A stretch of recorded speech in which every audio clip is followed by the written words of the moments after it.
Merhaba arkadaşlar, Kardeş Örgüler YouTube kanalıma tekrar hoş geldiniz. Bugün sizlere örgüde cep nasıl yapılır onu anlatmaya çalışacağım. Daha önce mutlaka cep çalışması yapmışsınızdır. Parça halinde örüp üzerine dikebilirsiniz ya da alttan arkadan ilmek çıkararak örebilir ya da yine tekrardan yanlarını birleştirebilirsiniz. Ama bu şekilde gerçekten hazır gibi kusursuz cepler örebilirsiniz. Şöyle arka yüzünü de görelim, bakın. Hiçbir dikiş yok, tamamen örgümüzü yani parçamızı örerken birlikte yürüttüğümüz oldukça kullanışlı ve güzel görünen bir cep yapımı.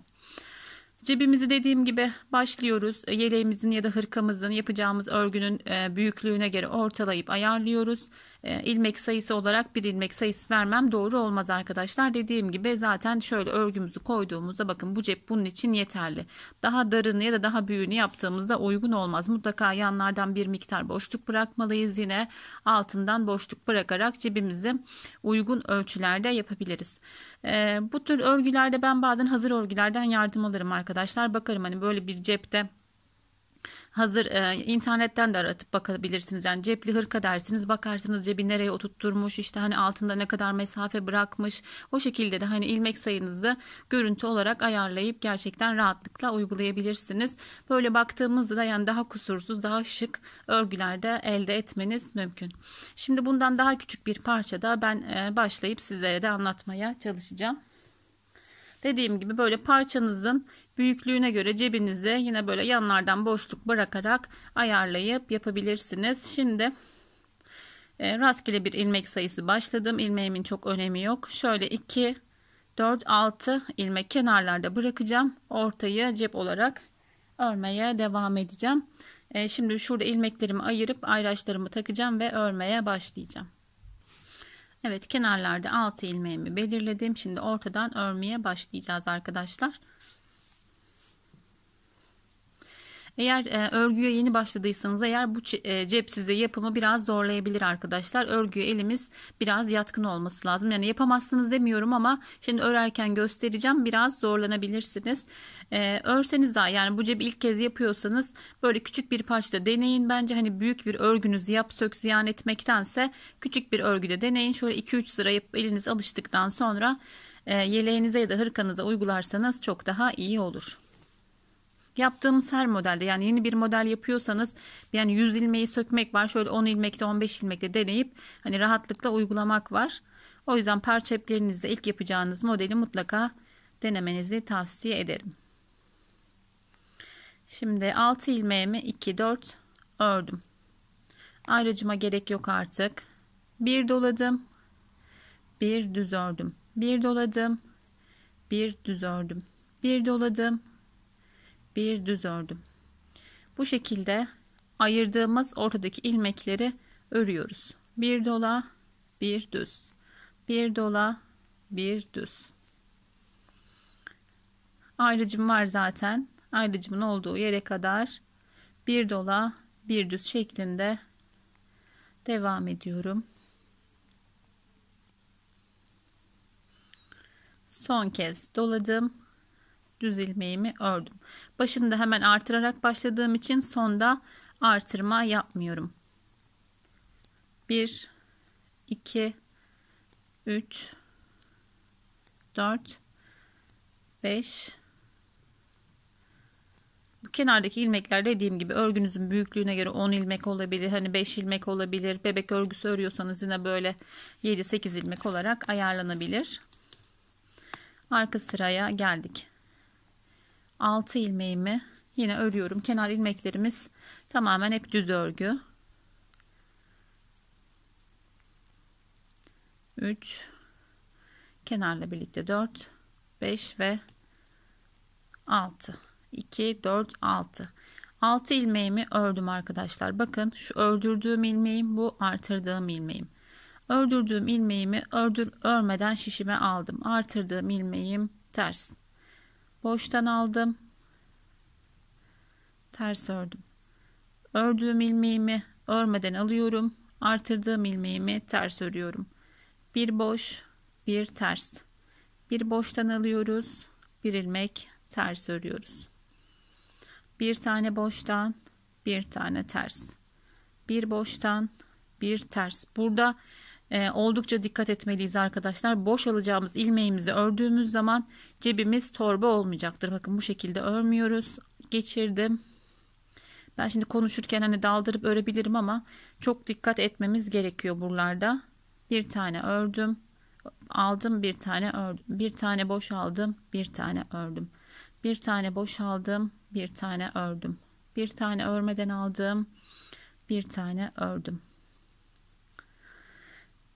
Son olarak ördüm. Bakın 2 4 6 ilmeğim. 6 ilmeğimi düz olarak ördüm.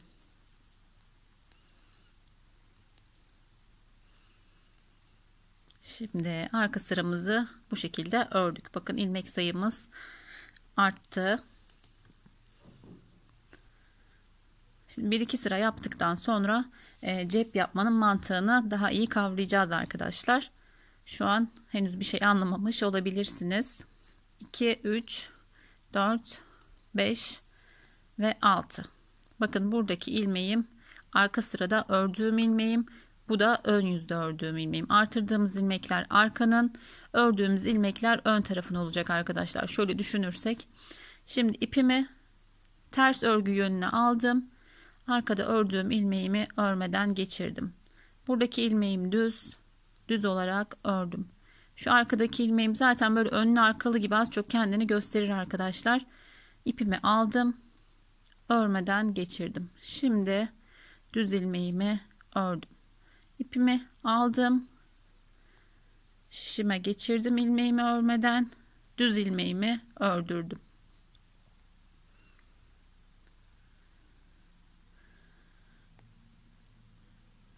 Geçirdim. Ördürmeden aldım. Dediğim gibi o kadar çok dikkat etmeliyiz ki buradaki ilmeği boş geçirmemiz yerine eğer örersek örgümüz yani cebimiz olmaz arkadaşlar. Şimdi onu da ilerleyen sıralarda göstereceğim ne olur ördürürsek eğer. Bir düz, bir ilmeği boştan geçir.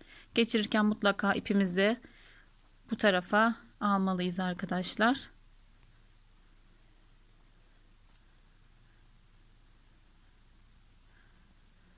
Bir tane düz aldım.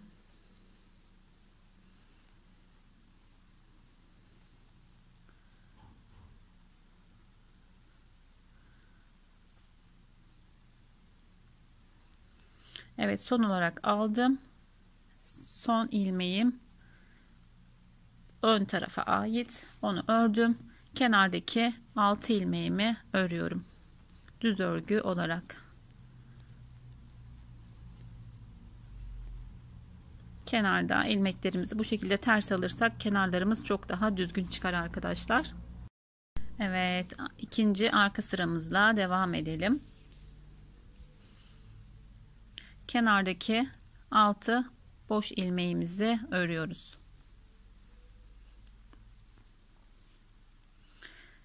2 4 5 6. Şimdi cep kısmındayız. Bakın ilmekler zaten şöyle önlü arkalı kendini belli ediyor arkadaşlar. Bu ilmek ön tarafa ait. Örmeden geçtim. Ters ilmeğim. Bakın bu arkadaki ilmeğim. Örmeden geçeceğim. Onu önde örüyorum. Arkadaki ilmeğimi ördüm. Boş geçtim. Ördüm. Arka sırayı örmek ipimizi hani dolaştırmadığımız için çok daha kolay. Bakın hızlıca örebilirsiniz. Bir tane geçirdim. Bir tane ördüm. Bir tane boştan aldım. Bir tane ördüm. Arka sıramız biraz daha kolay. Ama orada yanılıp hani ikisini de ters örmeniz mümkün. Bunu yapmıyoruz. Bir tane geçirdim. Bir tane ördüm. Bir tane geçirdim. Bir tane ördüm. Bir tane geçirdim. Bir tane ördüm. Bu şekilde arka sıramızı tamamlayacağız. Evet. Şimdi bir sıra buraya gelmiştik arkadaşlar. Sıra başına kadar bir sıra başına gelmeden sadece cep kısmını örüp geri dönüyoruz. Bunun sebebi ise şimdi örgümüzü bir sıra burayı bir sıra burayı ördüğümüz için burası ileriden gidiyor. Orayı ileriden gitmemesi için, örgüyü dengelemesi için bir sırada dönüyoruz, bir sırada devam ediyoruz sıra başına kadar. Şimdi döndük. Örmeyeceğim ilmeğimi bu şekilde geçirdim. Şimdi bu ilk ilmeğim düz. Düz ilmeğimi ördüm. Arkadaki ilmeğim bakın. Bunu ördürmeden alıyorum. Düzümü ördüm. Arkadaki ilmeğimi ördürmeden aldım. Bir düz, bir boş.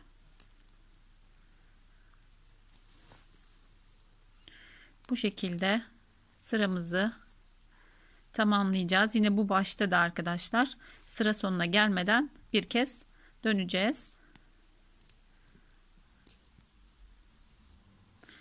Geçirdim. Bir düz ördüm. Önde dediğim gibi ben ipi ileri geri arkaya öne attığımız için biraz zorlanabilirsiniz. Arka sıraları örmek daha kolay. Bir düz ipimi aldım. Örmeden geçirdim. Bir düz.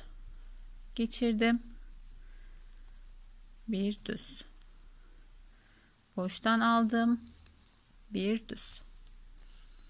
Gerçekten hani yapımı zevkli ve kolay aslında. Hani böyle baktığımızda çok anlayacağınız bir teknik değil ama yapmaya başladığınızda gerçekten çok kolay.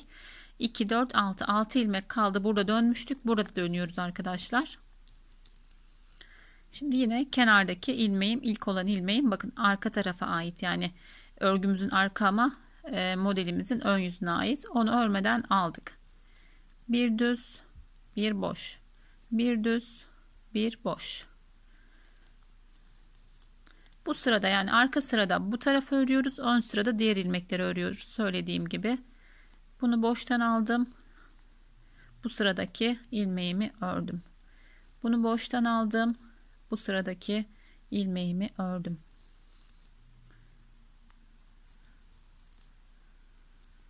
Bu şekilde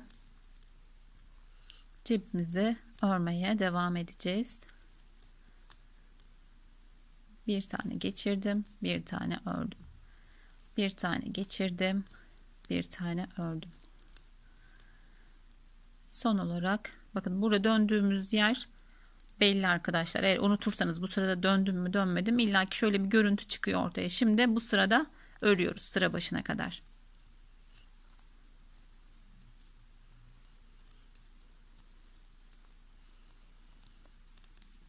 Evet, şimdi bu şekilde örmeye devam edelim arkadaşlar. Şimdi burada sıra başına kadar geldim. Burada sıra başına kadar örmeye devam edeceğim. Geri geldiğimde bir kez daha döneceğim. Yehır yani cebimiz bitene kadar bu şekilde. Bir kez şuradan dönüyoruz. Bir kez sıra başına kadar örüyoruz ve bakın örgümüz dengeleniyor arkadaşlar. Şöyle cebinizin ne kadar büyüklük isterseniz o kadar bu şekilde örmeye devam edelim. Sonra buradaki lastik kısmını anlatacağım. Ben şimdi yeleğim yani cebimi biraz ilerletiyorum. Evet, ben cebimi aynı şekilde örmeye devam ettim ve yaklaşık şöyle 2-3 parmak kadar ördüm arkadaşlar. Cileğimizi örerken karşıdan ilmek örmüş müyüz diye şu şekilde kontrol edebilirsiniz. Bakın arada boşluk var, tutan bir ilmek yok. Eğer ördüyseniz burada ben o hatayı yapmıştım, şimdi göstereceğim. Yani hani ön örerken arkadaki ilmekleri örmeden boş geçiyoruz. Bir tane örmüşüm. Öyle yaptığınız takdirde bakın karşıyla birleşir arkadaşlar. Cebimizde şöyle yaptığımızda bakın burası tutuyor. Dikkat etmenizi söylemiştim. Yani arka tarafı örerken öndeki ilmeği boşalıyoruz. Burayı örerken arkadakini boşalıyoruz ki şu hataya düşmeyelim. Bakın bir tane ilmeği ördürmüşüm. Burada tutmuş. Yani çok sorun değil aslında. Cebi zaten bazen daha çok süs olsun diye yapıyoruz ama dikkat edersek çok daha iyi olur. Onu da işte hani yakında yani cebimiz bitmeden fark etmek için arada bakmamız lazım ki burası torba gibi olmuş mu? Bakın tutan bir ilmeğimiz var mı? Şu anda yok. Dikkat ederek ördüm ama burada zaten model yaptığım için sökmemiştim. Bu şekilde orada öyle bir hata yaptım. Şimdi cebimizin kapağını öreceğiz arkadaşlar. Arkayı örmeye devam edeceğiz. Öndeki ilmeklerimizi bir ters bir düz örerek cep kapağını oluşturacağız. Onu da nasıl öreceğiz? Normalde yine aslında öndeki ilmeklerimizi bir ters bir düze çevireceğiz. Yine göstereyim, aklınızda soru işareti kalmasın. 6 ilmeğimi ördüm. Buradaki ilmeğim ters. Bunu örmeden aldım. Şimdi öndeki ilmeğimizi hesaplarsak bir düz ördüm. Arkadaki ilmeğimi örmeden aldım. Bir ters. Yine bunu örmeden aldım. Bir düz. Bakın ipimi buraya aldım. Arkadaki ilmeğimi örmeden aldım. İlmeğimi ters öreceğim için ipimi bu şekilde atmıyorum arkadaşlar. Çünkü öndeki ilmeğim ters ilmek. Ördüm. İpim yine burada, yani arkaya öne atma ihtiyacım yok. Yine arkadaki ilmeği geçirdim ve şu an düz öreceğim için ipimi arkaya aldım. Tekrar bir boş, bir ters, tekrar örmeyeceğim ilmeğimi bakın aldım. Bir düz. Şimdi ters öreceğim ilmeğimi. Boşunu aldım. Ters ilmeğimi aldım. Yine boş ilmeğimi aldım ve bir düz ördüm. Tekrar örmeyeceğim ilmeğimi aldım. En son düz örmüştüm. Bir ters bir düz örüyoruz. Bir ters, boştan aldım. Bir düz.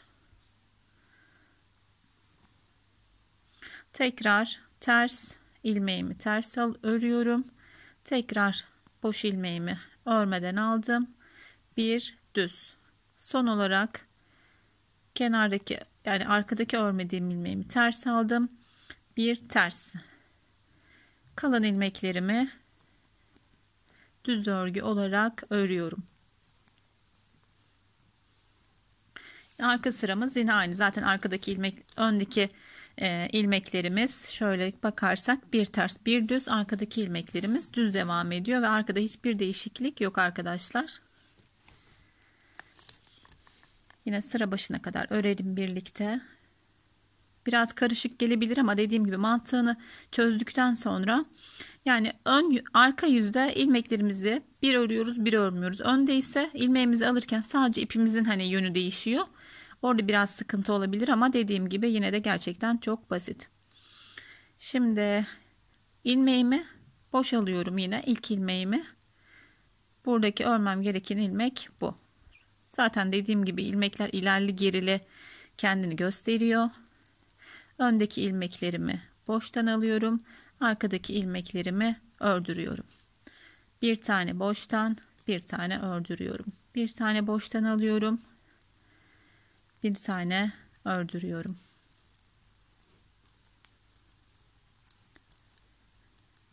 Şimdi lastiği bir kez daha göstereceğim.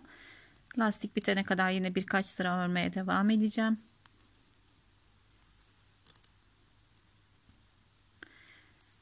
Şimdi bu sırada başa kadar gelmiştik. Bir önceki sırada burada dönüyoruz. Bir örüyoruz. Sıra başına kadar bir dönüyoruz. Şimdi yine ilk ilmeğimi örmeden aldım. Bakın bu ilmeğim düzmüş. Düz olarak ördüm. Ördürmediğim ilmeğimi aldım.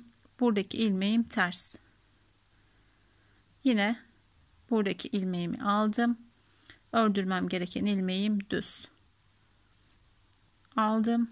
İlmeğim ters. Yine örmeden aldım. İlmeğim düz. Bakın lastik görüntü ortaya çıkmaya başladı. Düz ördüm. Bir tane boştan aldım. Bir ters. İpim ters yönünde olduğu için arkadaşlar, dediğim gibi kafanız karışmasın. İlmeğimi boştan alırken bakın zaten burada aldım. Düz. Bir boştan, bir ters, bir boş, tekrar bir tane düz. Öndeki ilmeklerimizi lastik örgü örüyoruz. Arkadaki ilmeklerimizi yine ördürmeden alıyoruz. İlmeğim ters.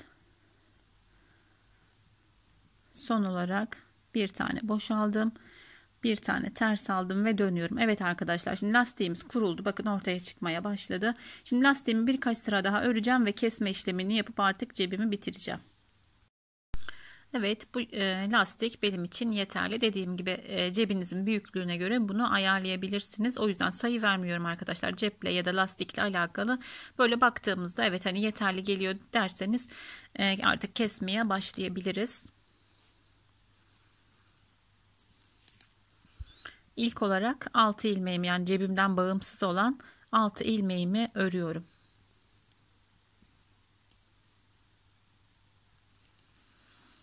2, 4, 6.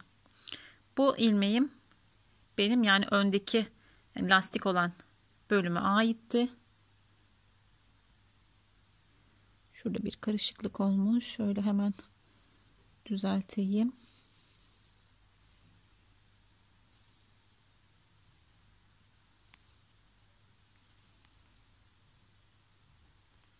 Evet, çok sorun değil. Öndeki ilmeğimi aldım. Bir tane daha şişe ihtiyacımız var arkadaşlar. Bu arkaya ait olan ilmekleri başka bir şişe ya da ipe dizebilirsiniz. İlmek düşürücünüz vardır, ona takabilirsiniz. Aldım. Şimdi öndeki ilmeğimi geçirdim.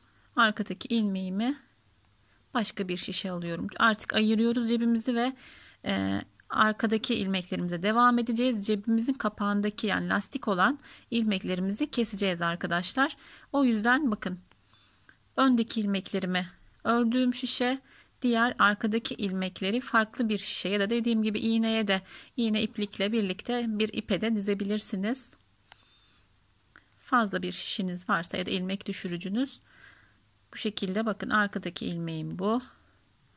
Öndeki ilmeğimi, ters ve düz olan ilmeklerimi devam ettiğim şişime alıyorum. Cepteki ilmeklerim bitene kadar bu şekilde geçirmeye devam ediyorum. Evet, arkadaki ilmeklerimi diğer bir şişe. Şöyle bakalım arkadaşlar. Evet, hiçbir yanlışlık yapmamışız. Cebimizin işi tamamen boş. Eğer dediğim gibi bir ilmek yapsaydık şöyle bir yerde tutacaktı mutlaka. Şimdi bakın, önümüzü ve arkadaki ilmeklerimizi ayırdık. Şurayı keseceğimiz için şuradaki ilmekleri tekrar öreceğimiz şişe geri boşaltıyoruz. Şu an burayla alakamız yok. Cebin kapağındaki ilmekleri keseceğiz. Her iki tarafta da şu an 14 ilmeğim var arkadaşlar. 14 ilmek ayırmıştım. Eşit miktarda cebimizi ördük ön ve arka olarak. Son kalan ilmeklerimi de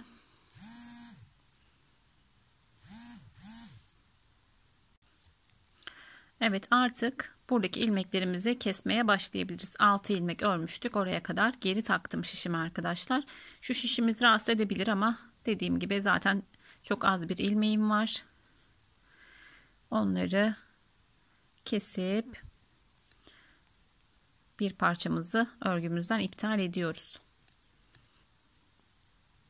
Şu şekilde, nasıl kesme yapıyorsanız arkadaşlar, kesmenizi ne şekilde yapıyorsanız buradaki ilmeklerimizi kesiyoruz. Örgümüzün ters yüzünde olduğum için ben ilmeklerimi ters olarak kesiyorum ki öndeki görüntümüz düz olarak çıksın.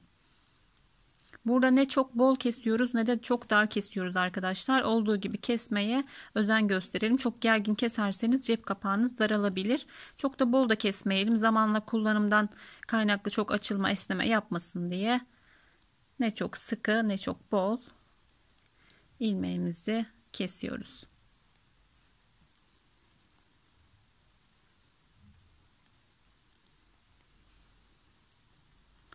Henüz ilmeğim bitmedi. 6 ilmek kalana kadar keseceğim.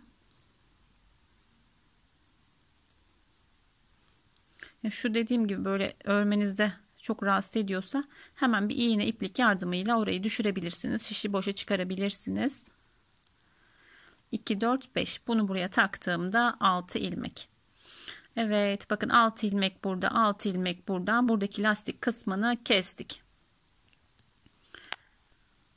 Şimdi sıra başına kadar burayı ördürüyoruz arkadaşlar. Kalan 6 ilmeğimizi. Şöyle göstereyim. Burası biraz karışık gibi gelebilir ama ben birkaç kez izlerseniz eğer, geri alıp ileri alıp şöyle özetleyeyim isterseniz tekrar. Artık yeleğimizin lastiğini bitirdikten sonra, yani istediğimiz uzunluğa geldikten sonra buradan geri dönerken 6 ilmeğimizi örüyoruz. Öndeki ilmeklerimizi bu şişimize ayrı bir şiş ya da ilmek düşürücüye buradaki, yani arka sırada ördüğümüz ilmekleri geçiriyoruz. Tekrar geri gelip ipimizin yanına geliyoruz. Çünkü burada bırakmıştık ipimizi. Buradaki cepteki kapak ilmeklerini kesiyoruz ve sıra başına geliyoruz. Şimdi şuradaki şu şişteki ilmeklerimizi de artık geri alacağız ve örmeye devam edeceğiz. Onun için tüm ilmeklerimizi birleştireceğiz. Buradaki ilmeklerimi de bu şişime alıyorum. Ördürmeden boştan geçiriyorum.